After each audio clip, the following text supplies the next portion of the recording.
भारत के एक छोटे से गांव में रवि और उसका छोटा बेटा अर्जुन उस गांव की पुरानी दंतकथाओं में उलझ जाते हैं। ये कहानियां एक रहस्यमय बुजुर्ग महिला कमला के बारे में थीं, जिसे गांव वाले डायन मानते थे। गांव में यह अफवाह फैली हुई थी कि कमला के पास दुष्ट शक्तियां हैं और वह किसी को भी श्राप दे सकती है। अर्जुन इन कहानियों से डरा हुआ था, लेकिन साथ ही वह सच जानने के लिए उत्सुक भी था। उसने अपने पिता से विनती की कि वे कमला से मिलें और इन कहानियों की सच्चाई का पता लगाएं। एक दिन दोपहर में जिज्ञासा से भरे रवि और अर्जुन गांव के बाहरी इलाके में स्थित कमला की जर्जर झोपड़ी की ओर बढ़े। जैसे ही वे वहां पहुंचे, उन्होंने देखा कि झोपड़ी के आसपास घास-फूस उग आई थी और वहां एक अजीब सी खामोशी छाई हुई थी। गांव वालों की चेतावनियां याद कर रवि थोड़ा झिझका, लेकिन अर्जुन की उत्सुकता ने उसे आगे बढ़ने के लिए प्रेरित किया। उन्होंने झोपड़ी का दरवाजा खटखटाया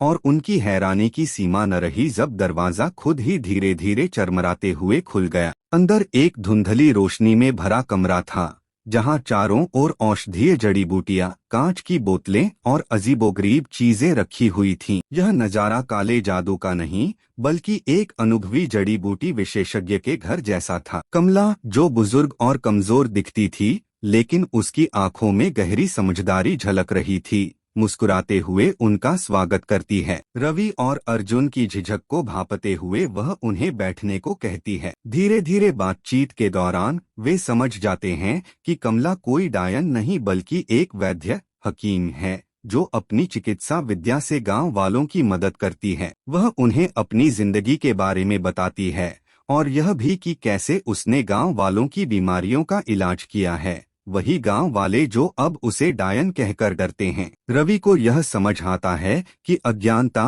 और भ्रांतियों ने कमला की छवि को विकृत कर दिया है, जबकि अर्जुन उसकी कहानियों और प्राकृतिक उपचारों की विधियों से मोहित हो जाता है। धीरे धीरे पिता पुत्र की धारणा बदलने लगती है और वे कमला को अब किसी भयावह डायन के रूप में नहीं, बल्कि एक गलत समझी गई संरक्षक के रूप में देखने लगते हैं। लेकिन कहानी में मोड़ तब आता है जब गांव में अचानक एक संकट खड़ा हो जाता है। गांव के मवेशियों में एक अज्ञात बीमारी फैलने लगती है, जिससे गांव वालों की आजीविका खतरे में पड़ जाती है। भयभीत गांव वाले जब हर उपाय में असफल हो जाते हैं, तब मजबूरी में वे कमला के पास मदद मांगने पहुंचते हैं। इस बार रवि और अर्जुन उसके समर्थन में खड़े होते हैं और गांव वालों से कहते हैं कि कमला की दवाएं और अनुभव उनकी आखिरी उम्मीद हो सकते हैं। कमला के मार्गदर्शन में पूरा गांव एकजुट होकर बीमारी से लड़ने के लिए काम करता है। पारंपरिक ज्ञान और आधुनिक तरीकों को मिलाकर वे इस संकट पर विजय प्राप्त करते हैं। जब मवेशी ठीक होने लगते हैं,